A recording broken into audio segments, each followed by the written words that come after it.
All right, here we go. This is going to be a look at my 2020 F1 drivers tier list. Now, I gotta give a little bit of a disclaimer. This isn't a tier list in terms of who I think is the best driver to the worst driver on the grid. This is a tier list based on my personal favorite drivers to my personal least favorite drivers.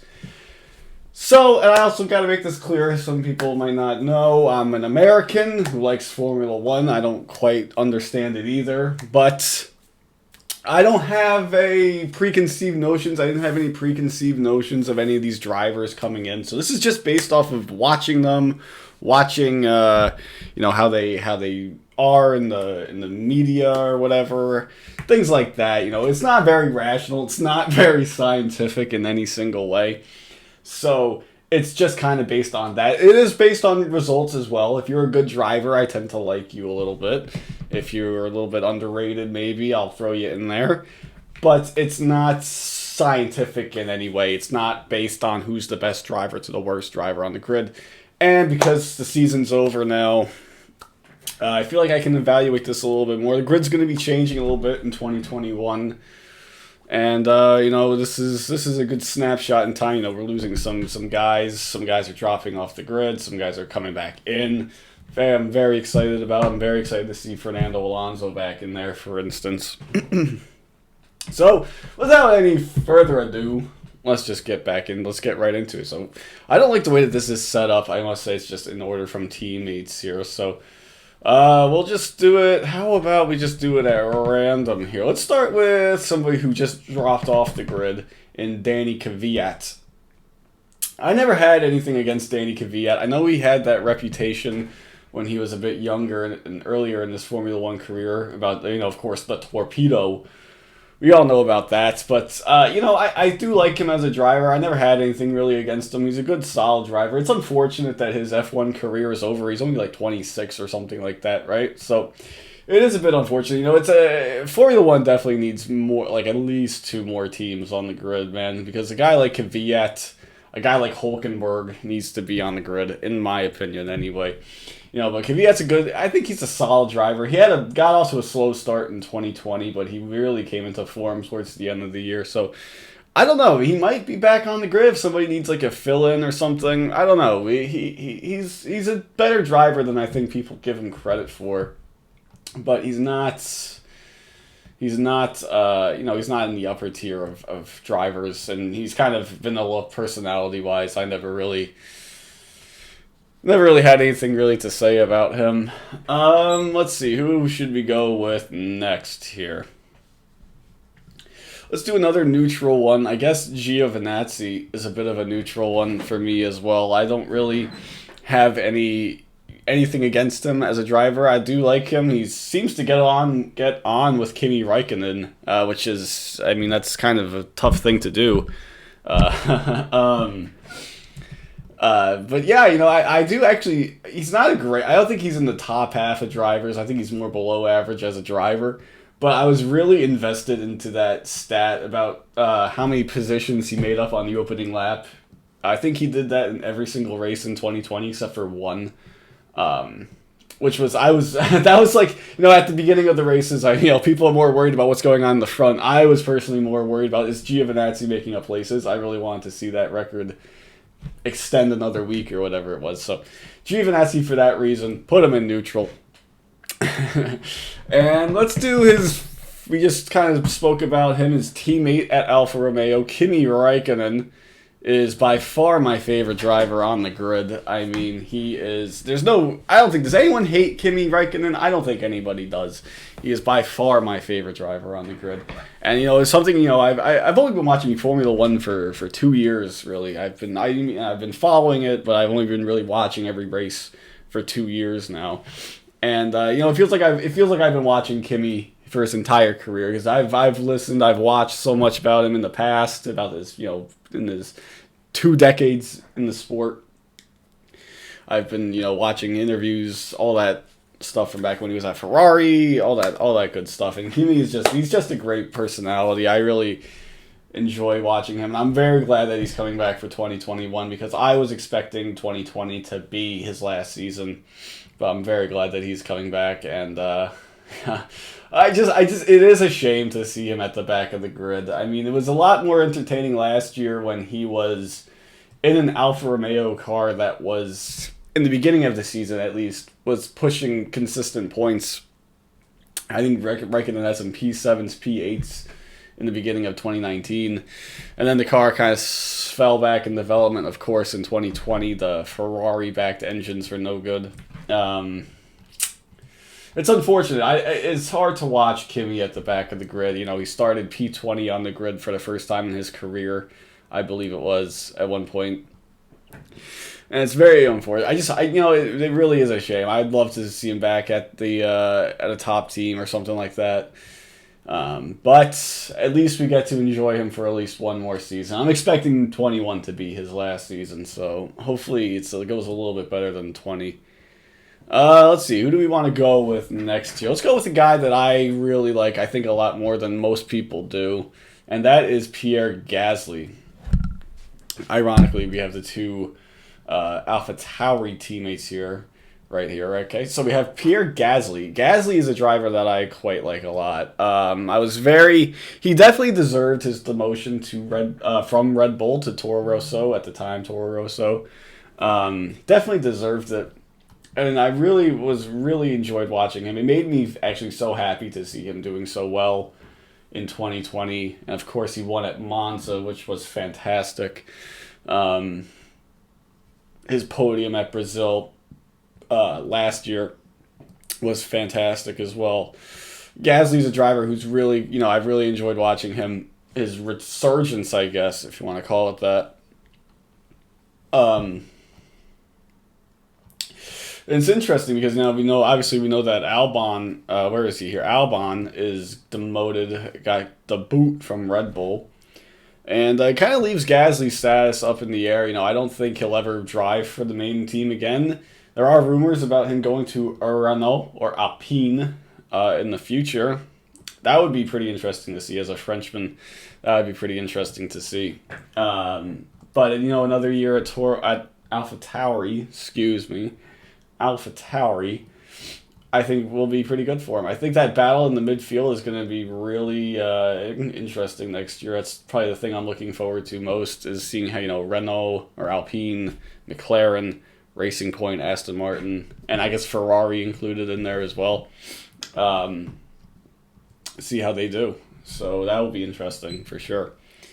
Next, let's do Danny Ricciardo, whatever you want to call him. I don't think does anyone hate Ricciardo? I don't hate Ricciardo, but I do like him. Very good driver, very good personality, good for the sport. Ricciardo, it's a shame that it didn't work out at Renault like they were expecting it to. But I am looking forward to seeing him in that McLaren next year.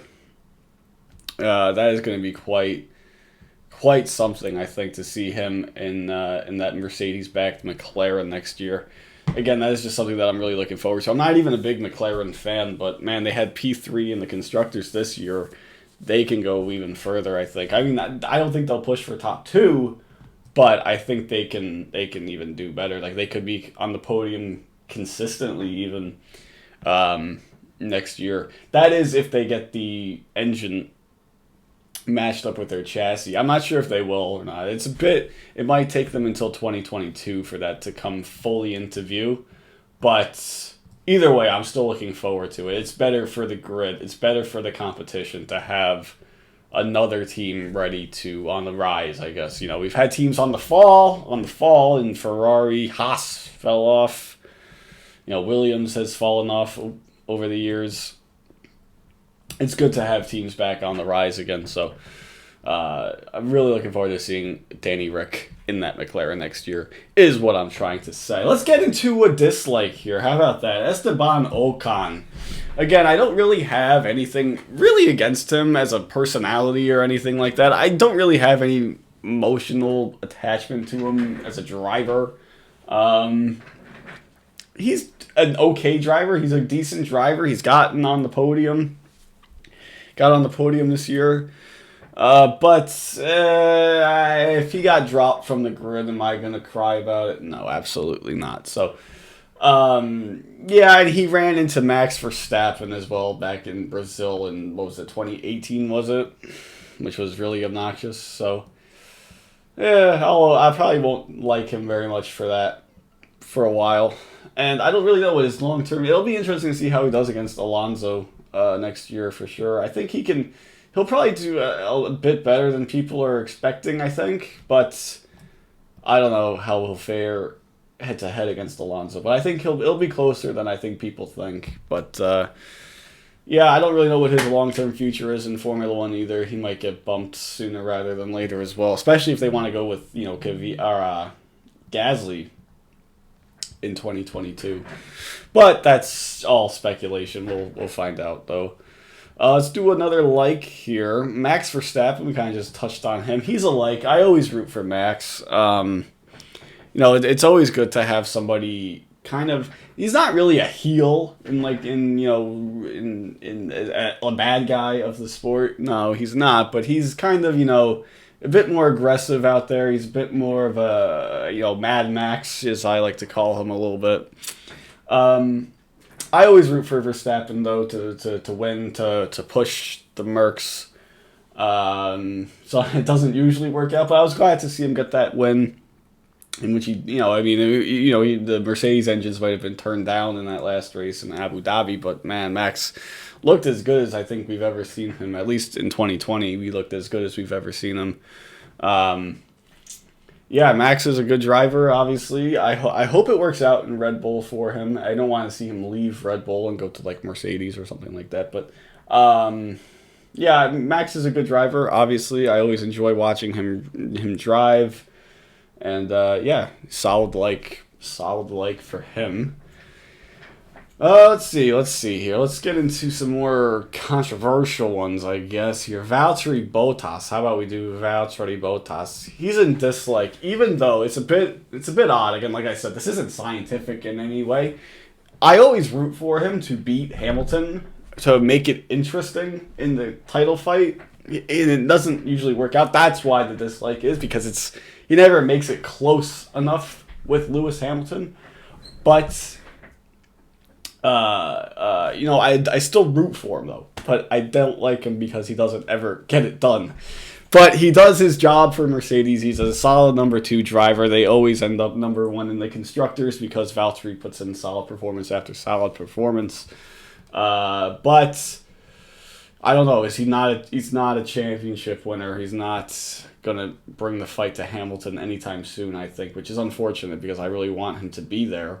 I really want there to be a title fight, but I don't think there will be one anytime soon, and that's why I put Bottas in the dislike category. I wish that wasn't the case. If he was putting the fight up with Hamilton, I put him in the solid like, but I have to put him in dislike for the moment. Let's see. Let's do one here. Let's do Kevin Magnussen. He's off the grid next year. I never had anything really against Magnussen. He was a good driver in the past, but the Haas car's kind of fallen off over the years, and he's off the grid next year. So don't really have anything really against him. Nothing really in his favor or anything like that. Yeah, he's just a solid neutral. Yeah. Although I probably would rather see him on the grid next year over like Mazepin or something, but I understand the reason. But Mazepin, whatever the hell you want to call him. So yeah, we'll put Mags there for now. It doesn't really matter. He's off the grid next year. Let's see, who should we do here? Let's do the newest Red Bull driver, Sergio Perez, who's really grown into the like category for me. This is a 2020 thing. I never really had him held him in such high regards prior to 2020, but he had a good season this year. I knew he was a good driver. Definitely, I knew he was a good driver, but he's just, I just thought of him as just another guy in the past, bankrolled by sponsors and maybe not deserving to be there, but definitely in 2020, I agree. He definitely needed to have a drive for next year. I'm very glad that he got it. And it's going to be really cool to see. I think, I don't know, Red Bull in the last 2 years since Danny Rick left, they've had not enough quality out of their number 2 driver. And now they have one in Sergio Perez. It'll be really interesting to see how Red Bull does next year. I'm very excited to watch it. But yes, Perez in the light category was really good to see him win at Bahrain. And a hell of a drive, too. He was last after the first lap, of course, and he ended up winning the damn thing. That is incredible. But, really glad that he's got a seat for next year and a quality seat for next year. I know that there were rumors that he was maybe going to go to Williams or Haas or something like that. And then, you just know that he's going to be at the back of the grid. That's not really that fun. And, I think he got screwed over at Racing Point. They kicked him out. I think he definitely, in terms of merit, he deserved to be there over over this guy right here. We'll get into him later. So I didn't want to see him on the sidelines next year, so he's in the solid light category for me as well. Let's do another one here. This one might be a little bit more controversial. Seb Vettel. This is a tough one for me to evaluate. As a person, Seb Vettel is great. I love Seb Vettel as a person. As a driver, I don't really know how to evaluate his 2020 season. I'm going to put him in neutral for now. He has the potential to bounce into I must give a full disclaimer in that I'm a Ferrari fan, which means I enjoy suffering and misery, and I'm an idiot. I don't know why the hell I decided to do that. I could have picked any of the other 10 teams on the grid. Any of the 10 teams on the grid, I picked fucking Ferrari. And now I'm just kind of in for life. And, you should be used to disappointment. But Seb Vettel, I don't know how to evaluate his 2020 season. They announced that he was going before the season started. And he just seemed kind of checked out for me the entire year.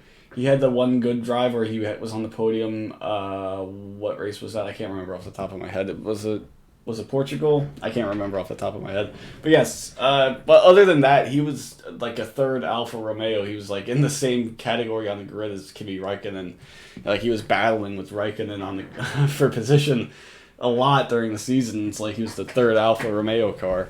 And meanwhile, Charles Leclerc was really pushing the car and doing much better than anyone would have expected out of that car. I mean, the car was terrible. I will admit that the car was terrible that Seb was driving, but he wasn't driving it particularly well.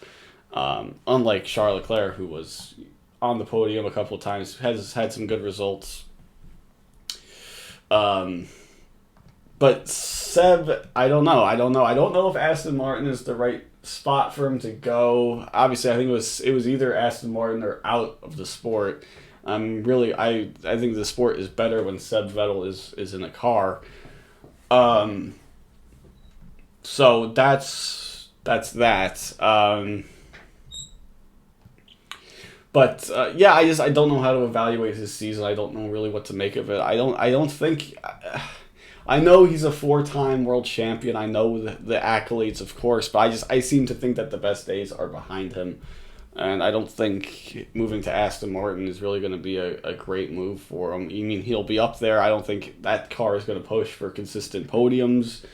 I'm not sure. what to make of that. But I will admit I was a little emotional during his final send-off with Ferrari at Abu Dhabi. Yeah, it was kind of hard to made me a little teary-eyed, But Seb is a hell of a person, a hell of a personality, and but as a driver at this stage in his career, I'm not sure. I'm not sure what to make of it. Let's move on now. I don't know who should we go with next? Let's go with Carlos Sainz, keeping with the Ferrari theme, the man replacing Seb Vettel at Ferrari next year. He's a solid like. I always liked Sainz going back to last year in 2019. I always thought he was such an underrated driver. He was very consistent and a very good driver. And this year even more so, I think he was. Although I think Lando beat him, he was still very good. He was up there as well. and he really should have won at Monza. But I mean, I wouldn't have minded if obviously Gasly won it, whatever. If Sainz won it, that would have been fantastic too. And it's going to be interesting to see how it works at Ferrari. I think he's a solid number 2 driver, whereas with Vettel and Leclerc, you had two guys who were kind of fighting for their roles in the sport. And I think Sainz will do a good job at Ferrari, but it will be it'll be tough to evaluate him. But I think at the very least that Ferrari car should be better next year. We'll see what happens in 2022. But I don't know what his long-term future is at Ferrari, but it's good for him to get the spot, I think. A lot of people are saying, he should have waited because that McLaren car is going to be so much better. Probably, but we'll see what happens. And they broke up that, of course, everyone loves that pair of Carlos and Lando, but but yeah, what I'm saying is Carlos is a good driver. He's a very good driver, and I've been a fan of his for a while. Let's go now to somebody else here. Let's do, while we're at it, we'll just do his former teammate Lando. I know a lot of people are probably not neutral. What the hell?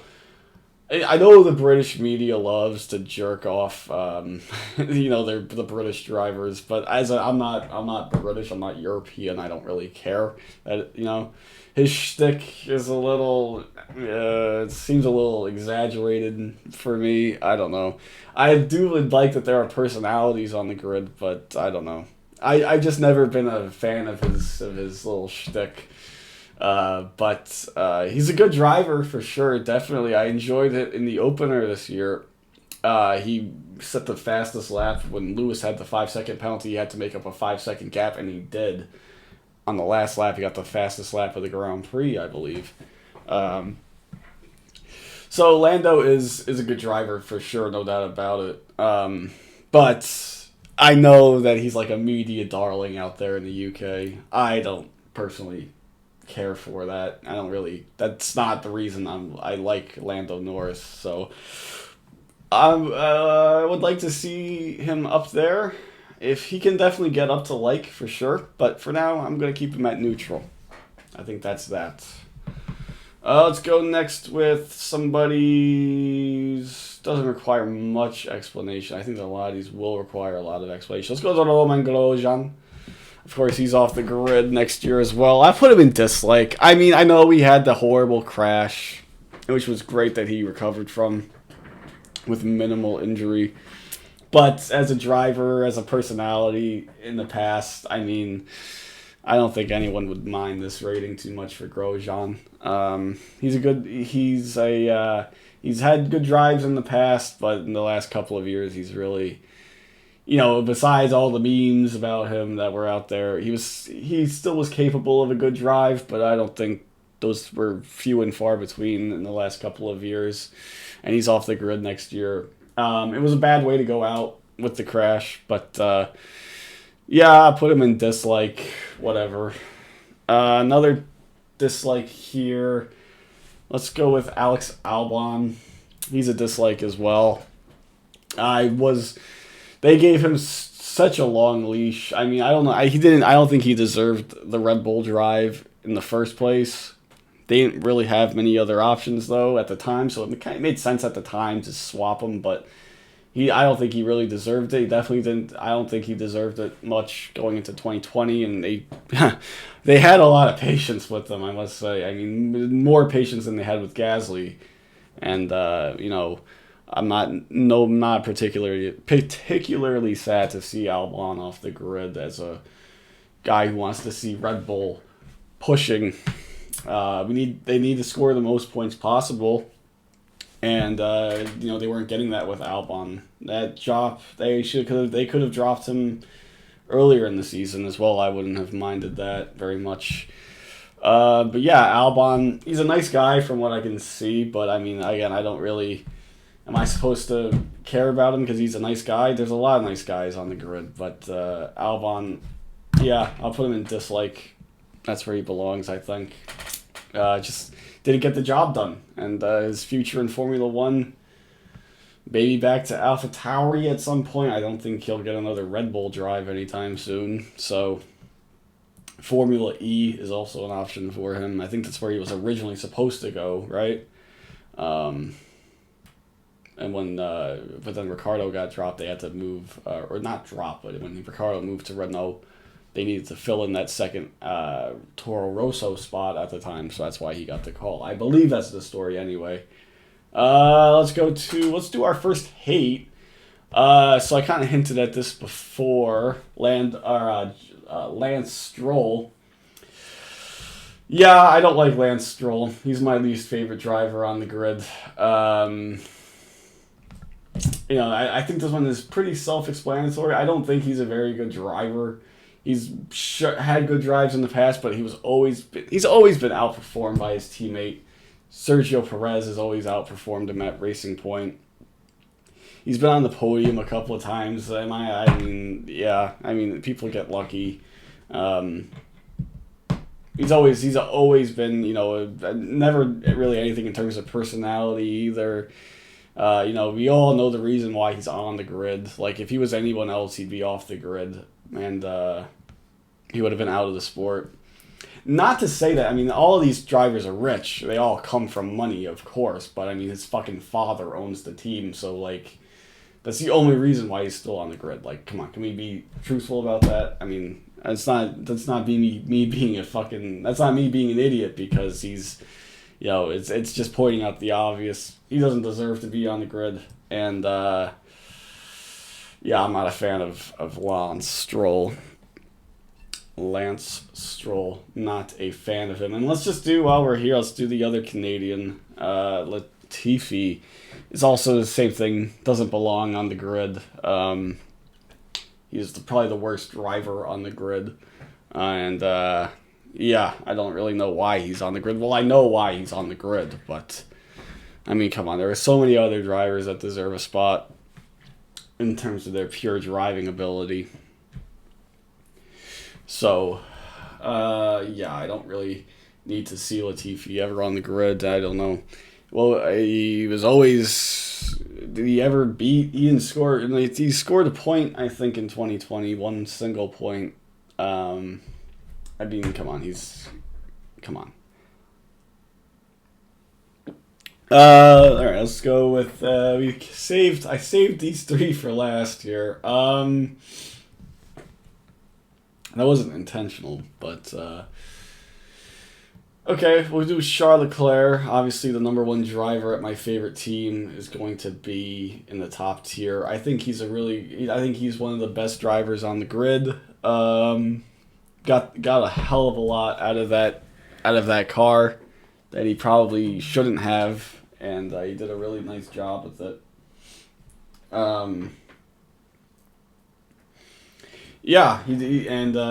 He's done some stupid things, for sure, as a driver, crashing into Seb in one of the opening races of the year. I don't remember if it was Austria or Hungary.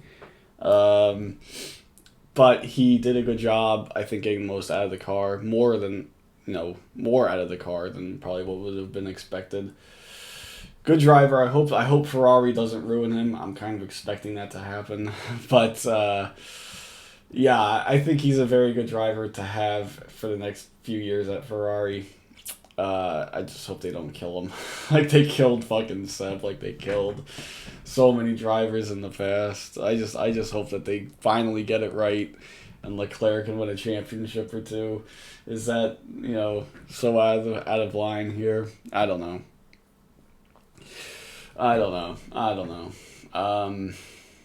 But yeah, I think that's where he belongs. Next up here, who do we want to save for last? I'll save Lewis for last. We'll go with George Russell. Again, this is probably one that I have lower than most people would expect. Just because I know the British media loves George Russell. They really what's the word I'm looking for? Not overhype him, because he is a good driver.